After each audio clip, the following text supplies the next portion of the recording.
Saïd Larifou, natif de Madagascar, originaire des îles comoriennes. Voilà.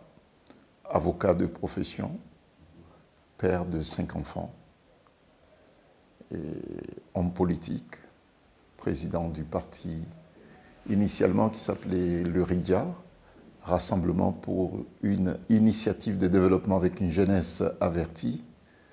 Et le parti s'appelle désormais RIDIA PACTEF, Patriote africain des Comores, pour l'éthique, le travail et la fraternité. Je suis avocat de profession. J'avais fait mes études à l'île de la Réunion, où se trouvait mon père et mes frères. Et puis j'ai terminé mes études jusqu'à la licence. Et puis j'ai terminé mes études supérieures à l'Université de Paris 1, la Sorbonne. Bon, j'ai obtenu le diplôme de notaire, DSS, c'est un diplôme de 3e cycle, de notarial. Et j'ai un diplôme de notaire, puisque je devais exercer la profession de notaire, puisque j'ai la qualification pour. J'avais commencé mon stage dans une étude notariale dans le 9e arrondissement à Paris. J'avais fait combien? À peu près 5-6 mois de stage, mais je ne me retrouvais pas.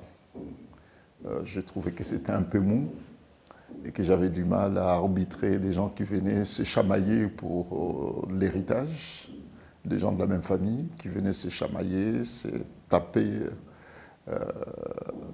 s'engueuler pour histoire d'héritage. Je ne me retrouvais pas. Je me suis dit non, c'est pas ma voie. J'ai besoin d'action, j'ai besoin d'engagement, j'ai besoin de faire bouger un peu les lignes.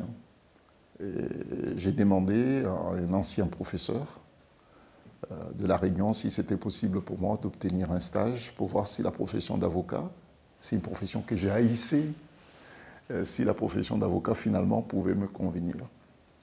Il m'a donné son accord et tout de suite j'ai pris le premier vol qui partait à La Réunion. J'ai prévenu mon maître des stages bien sûr puisque c'était mon professeur. Mon maître des stages dans l'étude notariale, c'était mon professeur, donc je l'ai prévenu que j'allais mettre fin à mon stage. Et j'avais prévenu également le professeur qui dirigeait ma thèse, puisque je m'étais inscrit à Paris, au Panthéon-Sorbonne, pour une thèse de doctorat sur le droit et les religions. J'ai prévenu mon professeur, directeur de ma thèse, comme quoi je partais à La Réunion pour faire un stage d'avocat et voir si la profession d'avocat allait me convenir. Dès que j'ai mis mes pieds dans un cabinet d'avocat, premier, deuxième, troisième jour, je me suis dit enfin, c'est ma voie. Et que l'appréhension que j'avais de la profession d'avocat, qui m'a orienté vers le notariat, était la plus mauvaise de l'appréhension. Et puis, troisième jour après, je me suis dit que, bah, écoutez, je suis fait pour exercer cette profession d'avocat. Et puis, c'était une longue et une très, très belle aventure après, qui m'a conduit où est-ce que je suis en ce moment. Une profession que j'exerce toujours avec passion, avec autant d'amour et puis beaucoup d'engagement, puisque j'ai prêté serment comme avocat le 4 décembre 1994. Donc là, ça fait 30 ans que je suis avocat. Le 4 décembre 1994. 3 mois après, on m'appelle pour prendre la défense de la famille d'un jeune Comorien qui a été assassiné par les colleurs d'affiches du Front National à Paris. Non, à Marseille plutôt, toutes mes excuses. Et j'ai beaucoup réfléchi avant d'accepter cette mission. Mon maître des stages a appris que j'étais sollicité pour assurer la défense de cette famille. Est venu vers moi pour me demander pourquoi j'hésite. J'ai dit parce que je ne me suis pas préparé. Il est passé derrière moi, est allé chez moi, il a pris ma valise, mes vêtements, et puis mes pièces d'identité. Il est allé dans une agence de voyage, il a pris un billet d'avion, il m'a invité à déjeuner, on a déjeuné ensemble, et puis après le déjeuner, il a pris la direction de l'aéroport sans que je sache que j'allais partir à Marseille pour ce grand rendez-vous pour l'histoire. Et là, je me suis retrouvé, moi qui étais civiliste, puisque je n'étais pas pénaliste, j'étais civiliste dans la mesure où j'étais notaire. Et je me suis retrouvé dans un dossier pénal extrêmement lourd, avec des conséquences inimaginables. Bon, voilà, donc je me suis découvert, j'ai découvert ma vocation à travers ce dossier. C'était 3 mois après ma prestation de serment.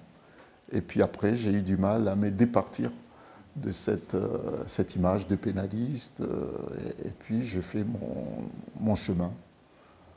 Voilà. Et puis, à partir de là, c'est un choix, c'est une orientation qui a marqué ma carrière d'avocat, avec des hauts et des bas, des contrariétés, des coups bas, et puis des bas et des hauts, quoi. Voilà. C'est une orientation professionnelle qui a eu des conséquences, même dans ma profession, puisque j'ai eu à répondre à des faits, à des poursuites pénales pour histoire de fiscale. Et puis, bon, mais c'est une parenthèse.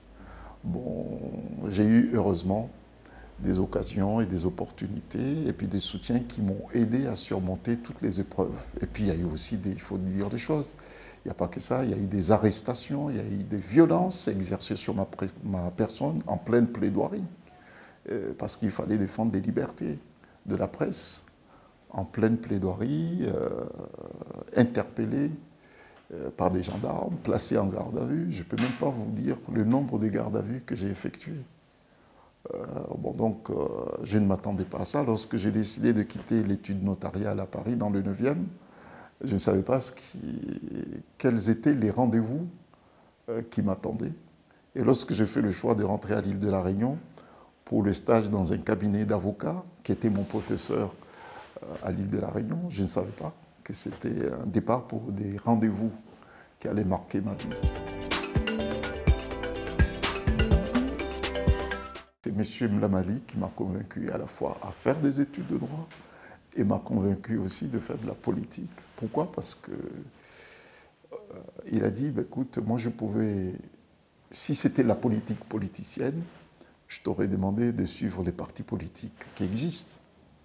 Mais il faut à ce pays un moment, je ne sais pas si c'est aujourd'hui ou demain, mais il faut à ce pays, les Comores, une politique de rupture qui soit incarnée, pas par ceux qui sont déjà là, qui ont des habitudes et qui vont véritablement rien faire, mais il faut une autre vision, il faut une vraie rupture qui oriente, qui chamboule tout et qui ramène le pays vers de nouvelles horizons, puisque ce que nous voyons avec cette jeunesse qui arrive n'amènera les Comores nulle part.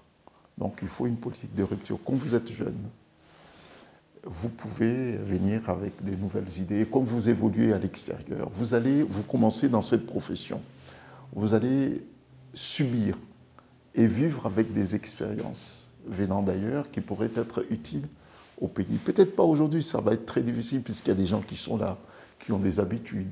Il y a des mécanismes qui sont forts. Il y a des pesanteurs qui sont encore très très bien ancrés, qui vont vous résister. Mais avec le temps, vous allez avoir des difficultés dans un premier temps, mais il arrivera un moment où votre façon de faire et puis vos relations, vos expériences seront très utiles au pays. Voilà. D'où l'idée de mettre en place le parti qui s'appelait le Rassemblement pour une initiative de développement avec une jeunesse avertie qui était née à l'île de la Réunion et qui s'est installée dans la diaspora à Marseille et à Paris. Et puis nous sommes allés aux Comores. Et les premières expériences politiques pour nous, c'était après le coup d'État, le premier coup d'État d'Azali Assoumani, celui qui est chef de l'État en ce moment. J'ai demandé au président Mlamali, puisque c'est lui qui était le président du parti, Je lui ai proposé de se porter comme candidat. Il a dit non, il ne veut pas. Et moi, je ne pouvais pas être candidat. J'étais le secrétaire, mais je ne pouvais pas être candidat puisque je n'avais pas l'âge. J'avais 35 ans. Et pour être candidat, il fallait 36 ans. Et comme la Mali ne pouvait pas se présenter, je cherchais un candidat. Et on n'a pas trouvé de candidat au poste de président. Bon, je lui ai dit, écoutez, je vais me porter candidat au poste de gouverneur. C'est la présidence de l'île, puisqu'il s'agit d'un archipel. Et là, je me suis présenté à la présidence de l'île de la Grande Comore. Et à l'époque, il y avait 15 candidats. Moi, je suis arrivé novice en politique, je suis arrivé en 4e position. Et bon, voilà, ça c'est la première expérience. Et puis, il y a eu une deuxième tentative. Là, je suis arrivé au 2e tour. Et puis, 3e tentative, on était au 2e tour également, la présidence de l'ensemble de l'État au 2e tour. Donc, j'étais 2 fois au 2e tour de l'élection présidentielle.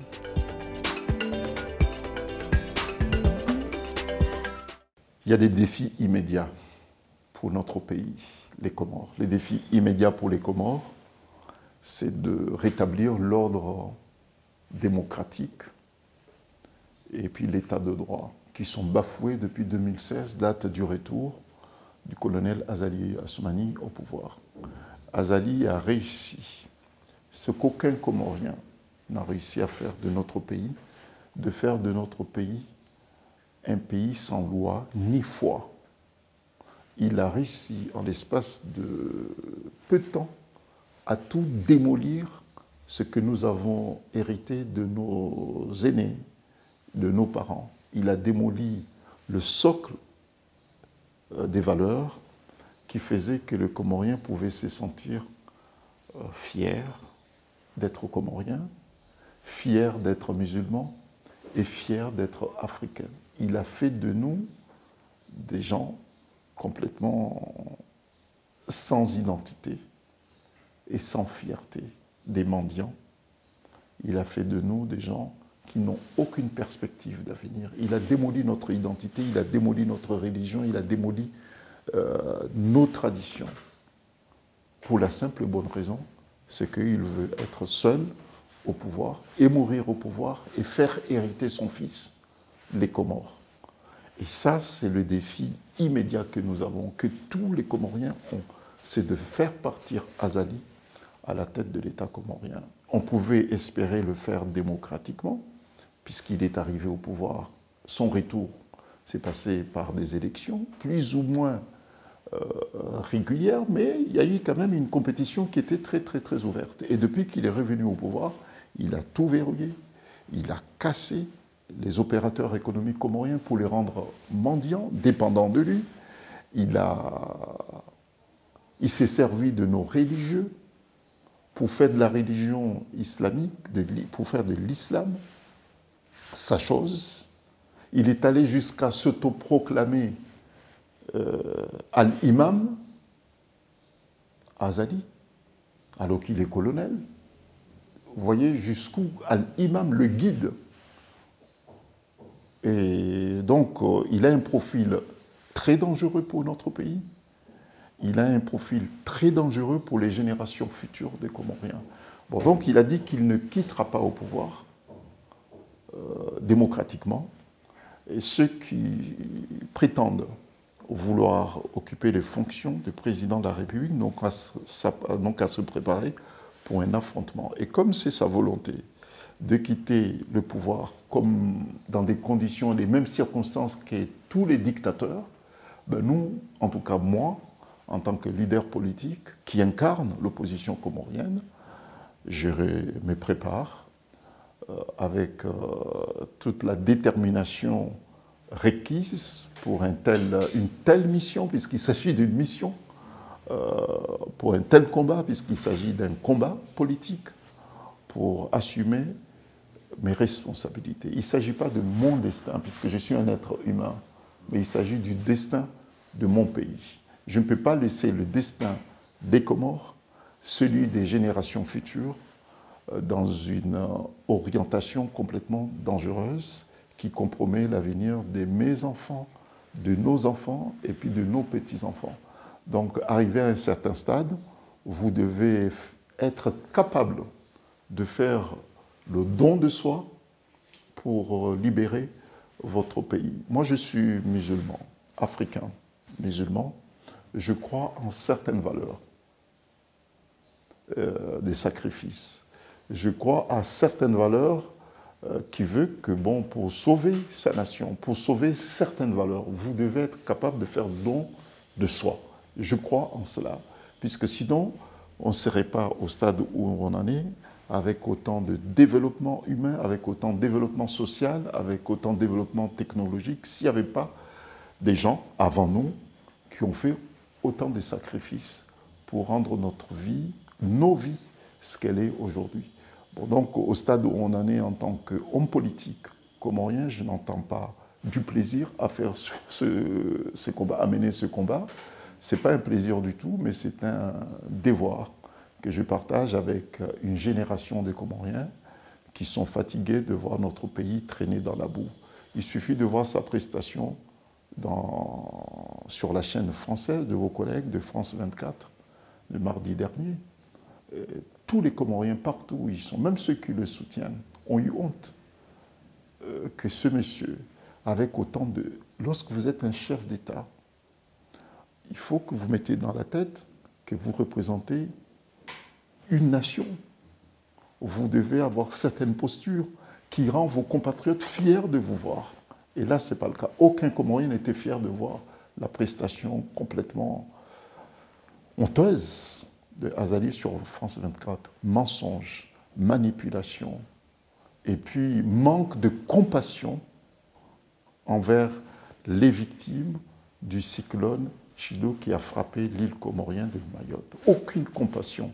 Alors que s'il y a autant de victimes, ce sont les Comoriens des autres îles qui sont en Mayotte qui en sont victimes.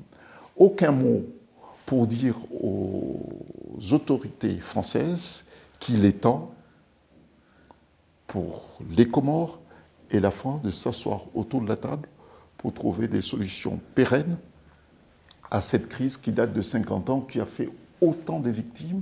Selon certains chiffres, il y aurait 20 000 morts entre la date où Balladur a estimé devoir instaurer ce qu'on appelle un visa Balladur. C'est un visa qui oblige les Comoriens des autres îles qui entendent se rendre à l'île de Mayotte d'obtenir un visa pour s'y rendre. Il y aurait eu à peu près 20 000 morts. Et puis le dégât du cyclone Chido a mis la situation de Mayotte à nu. Ceux qui ne connaissaient pas l'état dans lequel se trouve l'île de Mayotte et l'archipel des Comores dans son ensemble se sont rendus compte qu'il y a un vrai problème. Et ce problème, certains ont estimé qu'il s'agit d'un problème qui peut être résolu avec une solution sécuritaire et qu'il fallait prendre le problème de l'immigration comme étant le numéro un du problème de Mayotte, alors que ce n'en est pas une solution. Et nous, on estime que la solution immédiate par rapport à ce problème de Mayotte, c'est le départ immédiat d'Azali. Bon, d'une façon ou d'une autre, mais il faut absolument qu'Azali parte pour que les Comores puissent disposer du personnel politique suffisamment consciencieux, suffisamment préparé et des vrais patriotes pour aller au cœur des problèmes et puis trouver les bonnes solutions. Je suis de ceux qui sont porteurs d'une nouvelle vision pour notre pays, les Comores, et d'une nouvelle vision aussi pour mon continent, le continent africain. Au-delà de ce combat démocratique, mais aussi nous avons des défis actuels, c'est le problème des migrations. Nous ne pourrons pas laisser notre jeunesse prendre la mer et puis partir dans les aventures. C'est coûteux financièrement et c'est coûteux en termes de perte de vies humaines. C'est coûteux aussi puisqu'à l'instant où je vous parle, il y a des milliers de jeunes d'Afrique subsaharienne qui sont en Afrique du Nord, que ce soit en Mauritanie, que ce soit en Algérie, que ce soit au Maroc, qui sont réduits à l'état d'esclaves. Et tout. Bon, donc, ça aussi, c'est un défi immédiat qui est à notre portée. Lorsque on parle des défis africains, et moi j'ai du mal, en tant qu'Africain, à accepter que la libre circulation des Africains en Afrique soit encore une utopie pour certains. Ça doit être une réalité. Mais bien sûr qu'il faut des verrous, il faut qu'il y ait un minimum de contrôle, etc., comme ça se fait un peu partout. Mais nous devons, le plus tôt possible, arriver à concrétiser cet idéal incarné par les pères fondateurs de notre continent. L'Afrique doit être unie de façon effective et que les barrières, que ce soit linguistiques, que ce soit culturelles, que ce soit administratives, doivent sauter ces barrières. Nous devons, et nos dirigeants, c'est ça aussi le combat que nous menons actuellement. Je suis avocat. J'ai du mal à accepter que des avocats venant des autres continents venir sur le continent africain, plaider librement. Un Africain qui vient de l'Est rencontre autant d'obstacles pour plaider sur le continent africain. Je l'ai vu récemment, j'étais à Ouganda. J'ai vu une consoeur, ancien ministre de la Justice de Kenya, venir plaider à Ouganda avec autant de difficultés. On a passé 2 jours à obtenir des autorisations pour plaider à Ouganda. Alors qu'on a vu un blanc venir, un Européen, un étranger venir de l'Europe, ben, il n'a même pas eu besoin de ça. Il a juste posé sa carte, il a plaidé. Donc ça, c'est des choses qui nous humilient, c'est une humiliation quoi, en fait, aux Africains. Et ça, j'en suis certain, que la génération des dirigeants que nous avons actuellement, que ce soit ici au Sénégal ou bien d'autres pays africains, sont conscients de cela.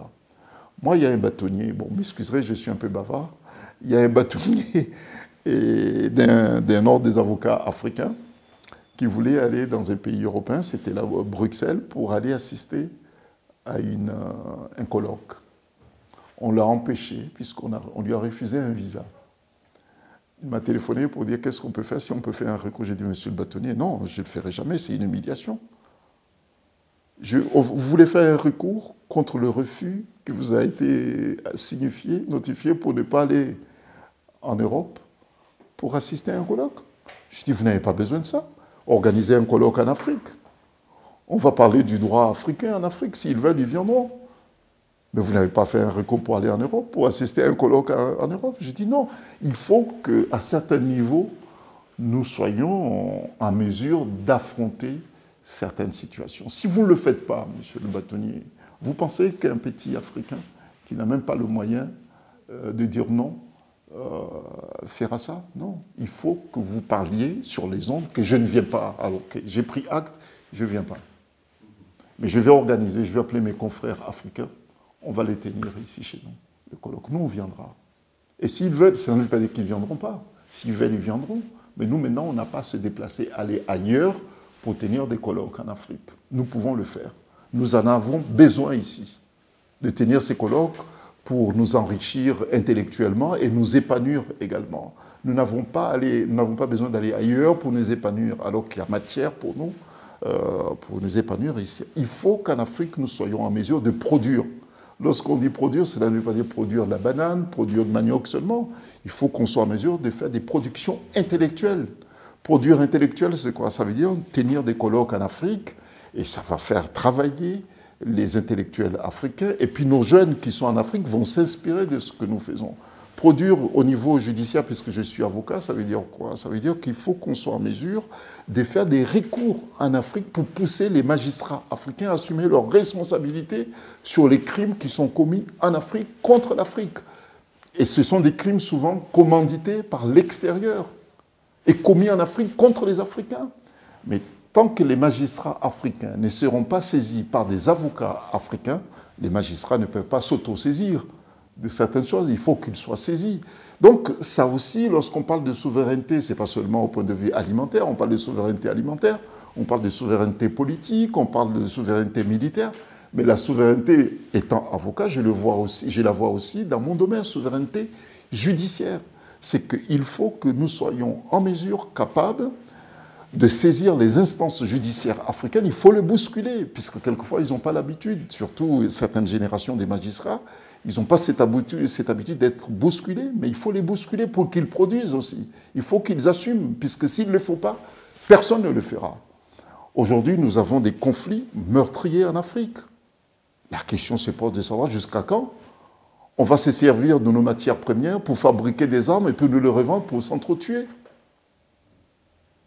Est-ce qu'il n'y a pas une question de responsabilité qui se pose?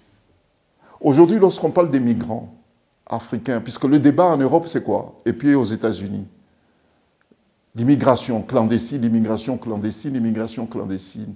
Mais est-ce qu'on s'est posé la question une fois pour savoir quelles sont les causes de ces migrations clandestines? Est-ce que ce n'est pas provoqué indirectement par ceux qui ont intérêt aujourd'hui, pour des raisons politiques, à nous prendre comme des boucs émissaires dans leurs propres problèmes chez eux? C'est-à-dire qu'ils provoquent le problème chez nous, et on va ailleurs pour trouver de solutions, et puis chez eux, ils vont dire que nous sommes le problème, alors que c'est eux qui sont le problème, les causes du problème. Ils soutiennent des dictateurs, mais comment quelqu'un comme moi, qui a mon cabinet aux Comores, à Moroni, qui pour des raisons de sécurité, quitte les Comores et qui laisse son cabinet aux Comores, trouve refuge quelque part, parce que le dictateur comorien, il est soutenu par l'Union africaine, qui voit la mascarade qui s'est produite aux Comores. Le week-end dernier, il dit comme quoi ça s'est passé régulièrement. L'OIF, l'Organisation internationale de la francophonie, dit que, écoutez, les élections, transparence, calme, c'est la démocratie, alors que le gars, il est en train de tuer. Est-ce que ces organisations n'ont pas une part des responsabilités? Est-ce que ce n'est pas une forme de complicité, ces organisations? Et là, il faut que nos juridictions soient saisies et que les avocats africains aillent très loin, les bousculent. Puisque sans cela, nous allons encore passer, ça fait 60 ans qu'on est indépendant, plus de 160 ans pour certains. Les Comores, cette année 2025, c'est 50 ans d'indépendance. Est-ce qu'on va passer encore 50 ans à chipoter, à pleurnicher et puis dire que nous sommes victimes? Non, à un moment, vous n'êtes pas victime. Vous êtes acteur de votre propre malheur. Vous voyez? Et qu'on ne peut pas perpétuellement nous renfermer pour dire que les X, Y, ils sont responsables de ce qui nous arrive. Non. On est maintenant suffisamment mature, le continent est suffisamment mature, puisque notre continent a subi des expériences dramatiques, meurtrières, mais nous avons aussi des expériences. Ces expériences doivent nous servir de leçons pour changer le logiciel. Et c'est ce qui semble indiquer les nouveaux dirigeants africains, et qui ont notre soutien, notre encouragement.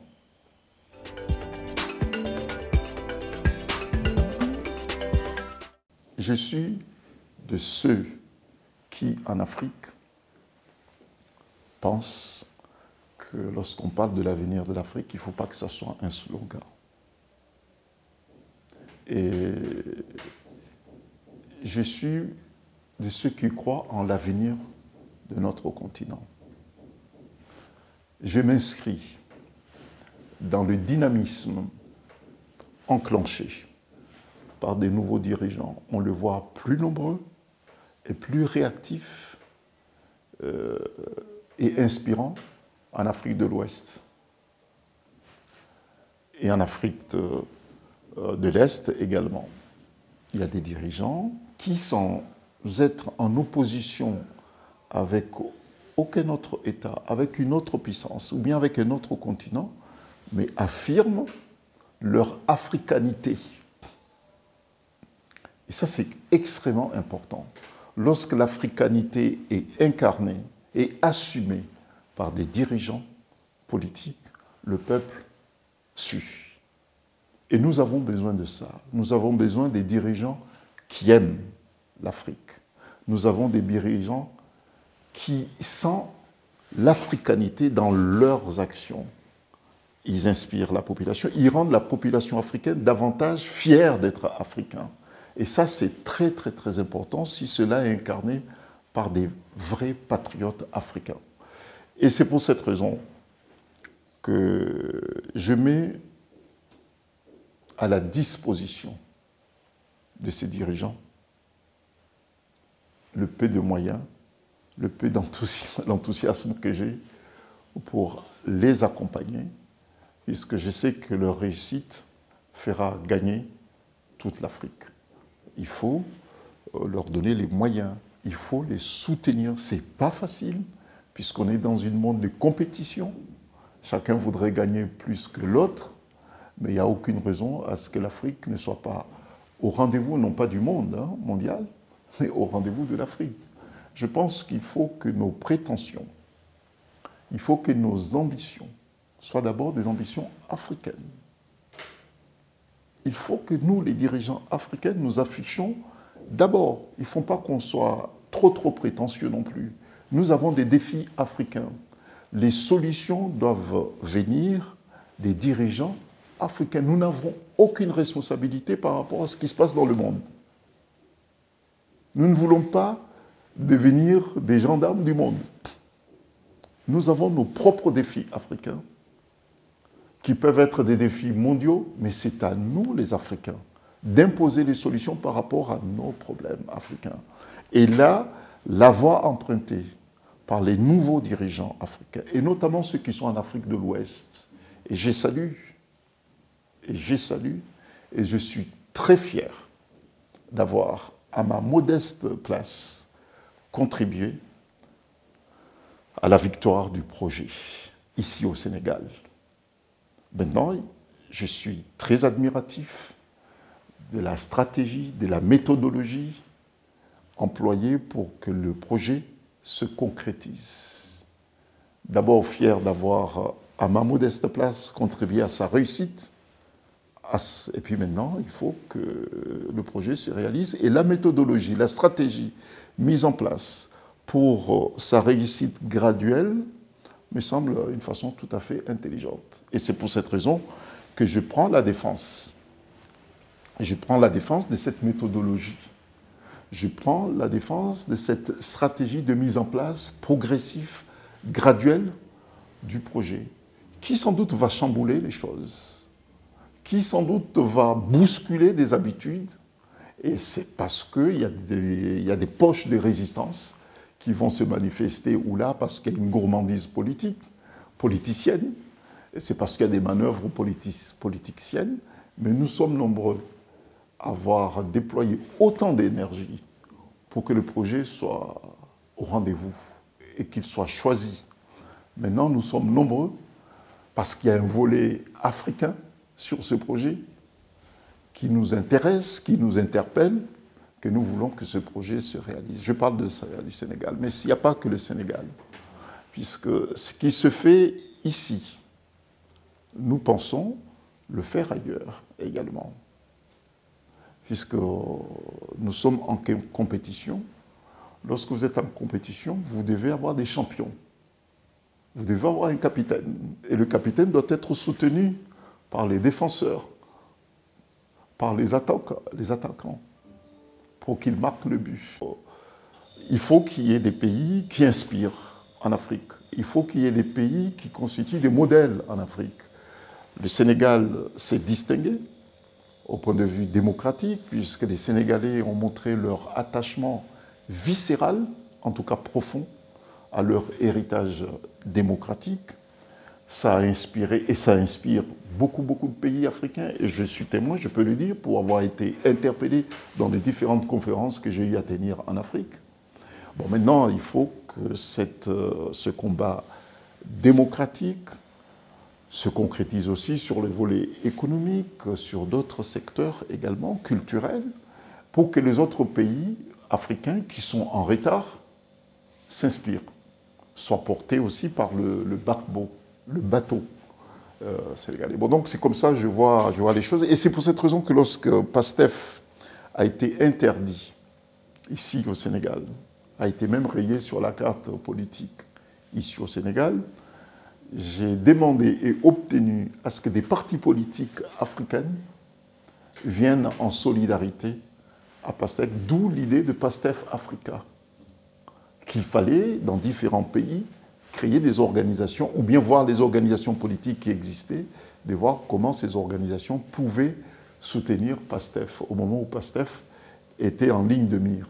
Bon, c'est pour cette raison que ici, dans la sous-région, il y a eu des partis qui ont accepté de créer PASTEF Africa. Et chez nous, là-bas, loin d'ici, à 14 000 km d'ici, il y a des partis politiques également, notamment le mien, le parti Ridja, et à Madagascar également, à l'île Maurice, il y a des partis qui ont accepté de changer le nom de leur parti pour s'appeler PASTEF Africa. Bon, donc il y a des choses à mettre en place, ça va être très long, ça va être très progressif, mais le mérite de notre expérience ici au Sénégal, c'est qu'on a posé des pierres. Et puis bon, on verra avec le temps ce qui se fera. Mais le fait d'avoir posé des pierres Ça permet d'espérer et puis de travailler pour une Afrique unie, une Afrique solidaire, une Afrique fraternelle, et puis une Afrique humaniste et démocratique. C'est ça l'idée de PASTEF Africa, en fait. L'unité, fraternité, solidarité, humanité, et dans un esprit de tolérance et démocratique.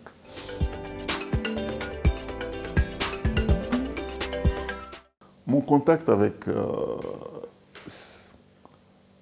Monsieur le Premier ministre, c'est le destin. Je pense que nous sommes tous, enfin, moi je suis croyant, moi je pense que c'est le destin. J'étais loin de penser que je pouvais devenir, être associé à mes éminents et brillants confrères du Sénégal et puis assurer sa défense. Je voyais ce dossier un peu loin, comme l'actualité africaine.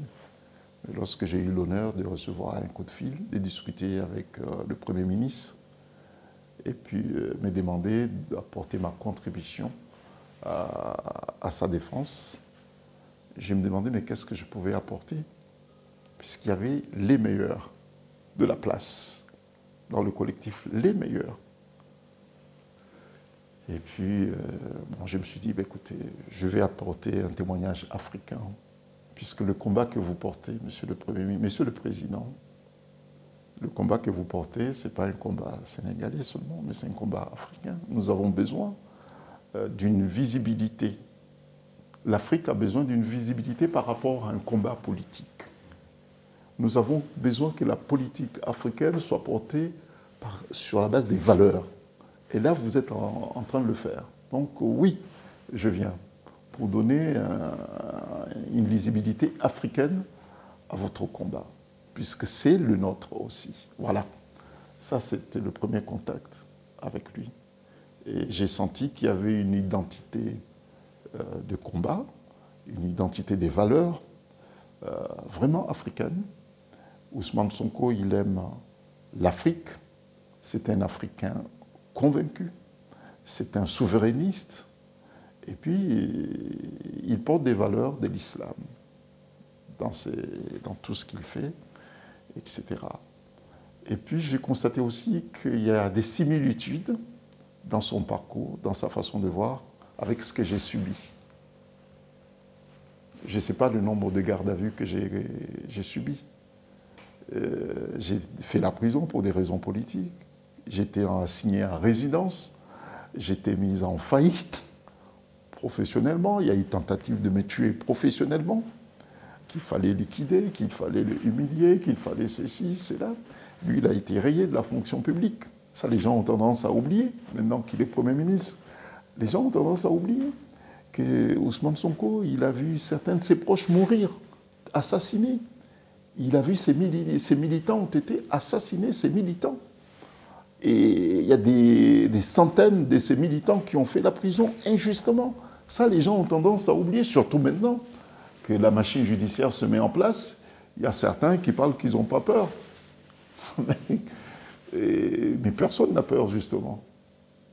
Et pour ne pas avoir peur, il faut avoir de la conviction. Il n'y a que les gens qui ont des convictions qui n'ont pas peur. Les gens qui ont des convictions, eux, ils n'ont pas peur. Bon, donc, c'est PASTEF, les militants de PASTEF, qui ont fait preuve de détermination, qui ont été guidés par les valeurs qu'ils incarnaient, qui n'avaient pas peur. Personne. Personne. Puisqu'il y avait que leur conviction qui les guidait. Moi, j'ai vu une jeune femme, de PASTEF, une jeune, hein, une jeune fille de peut-être 25, 26 ans, stagiaire.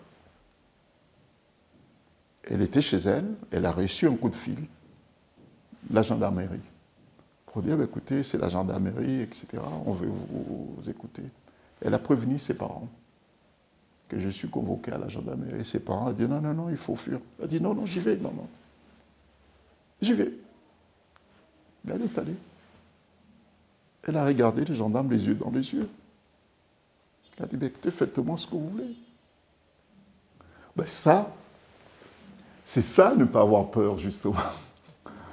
Ouais, puisque vous portez des valeurs, vous portez des convictions. Et ça, avec ces convictions, vous pouvez même bousculer les murs, vous pouvez casser les murs. Et ça, c'est quelque chose d'extrêmement. Bon, donc, lorsque je vois des slogans ici ou là, comme quoi j'ai peur pour mon pays, j'ai pas peur pour ma personne, etc. Bon, c'est des slogans. Bon, voilà.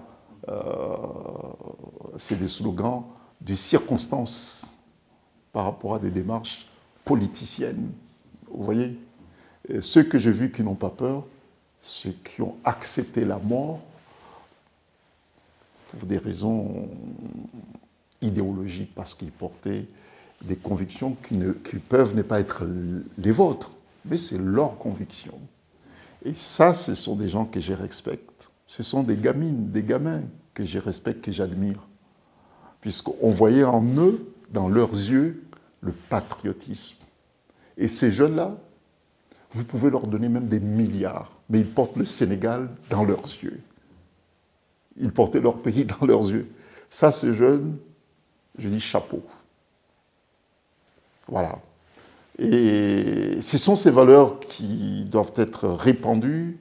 Moi, il y a des jeunes Sénégalais de PASTEF que je rencontre tous les jours lorsque je suis au Sénégal.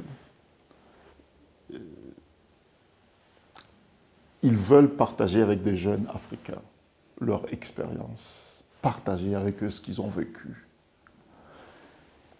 Combattre, lutter dans la sérénité, fraternité, mais détermination. J'ai rêve de voir ces jeunes venir chez nous, aux Comores, échanger avec la jeunesse comorienne, voir comment bousculer le dictateur qui est sur place. Ils ont une expérience africaine, donc il faut qu'ils partagent avec toute la jeunesse africaine. Si plaît à Dieu, on aura les moyens qu'ils viennent à Madagascar, qu'ils viennent dans certains pays africains, échanger avec cette jeunesse, échanger leur expérience sénégalaise. Il ne faut pas que ce soit des hommes politiques comme moi, par exemple, qui sont au premier plan, mais il faut que ce soit la base.